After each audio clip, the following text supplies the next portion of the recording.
Good day, everyone. So today we'll be presenting our project, which is ERP component integration with open source API. So we choose uh next slide. We choose inventory management, and we're using Odoo RPC API. We use Odoo because we believe that Odoo is easy to implement. So and for the user interface prototype, Jessa will be discussing for this part.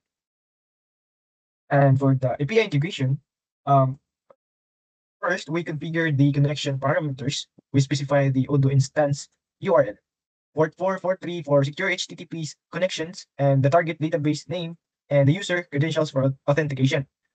And when we call Odoo Connect, uh, our app knocks on Odoo's door with these credentials. Its successful Odoo responds with a UID, a unique session key. We store this UID to prove we're authenticated for all future requests.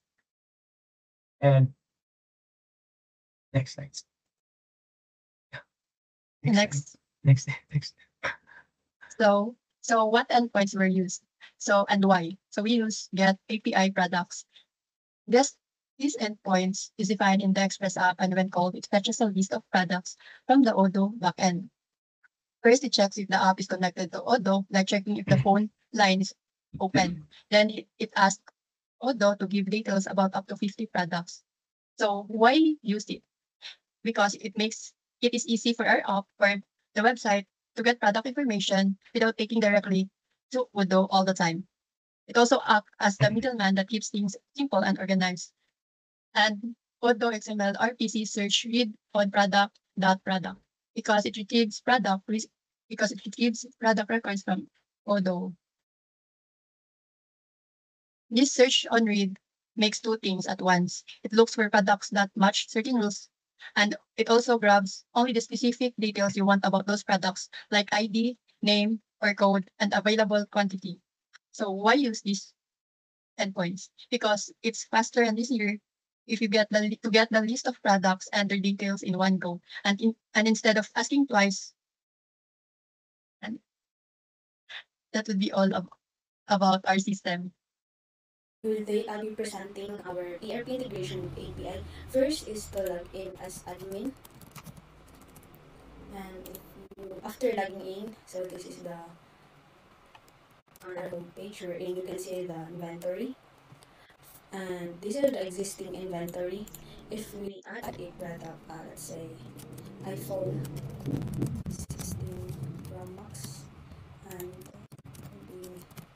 the 003 then 126. If we add a product, so it exists now then in our inventory. If we go to our inventory, so it's now existing here.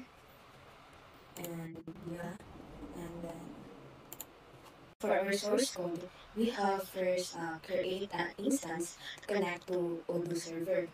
We have here API key, URL, the port, the DB name or the database name, the user credentials, the username and the password. And next is to connect to Odoo with the given credentials. If error occurs, logs and stops the process. So we have just do this kay para if ever di lang mo magka-error siya ka ng makabalo na may if ka ng nakonect ba na mo or wala. So it stores the authenticated user's ID in UID.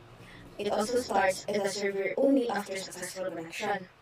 So sa kani, if we run the node server.js kanina file, if then after na mo if naa ang UID then i-running na mo na server then mo itong igawas na itong read up. Next is to get the products or the products in our inventory. So if it checks if it is connected or the UID exists, it calls the Odoo search read method on product model to get the products. It also retrieves the fields like product ID, the product name, the SKU, and the quantity available. And it returns the array of products or error if ever the products kaya ka nang wala na get. And for the next is the UI. First is we have the login. This component handles user authentication on using admin. We have default username and the password, default username and password. If there's typo, we have an error handling or an error says invalid username. So this is our HTML. Let me log in username. Yeah. And next is the product list. So sa product list, it fetches and displays the list of products or the inventory from the API.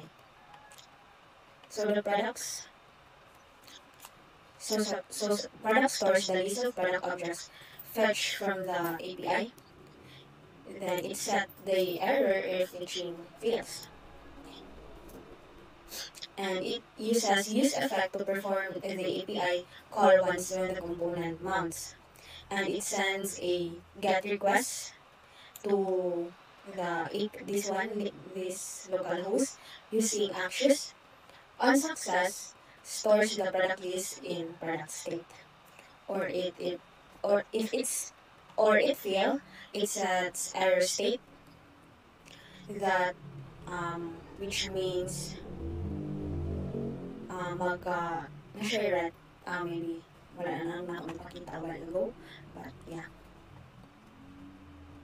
If may error, if wala kay kanang it just renders a list of products showing each product name, the default code or the SKU, and the quantity available. And this is our HTML for the products. And I have here the CSS.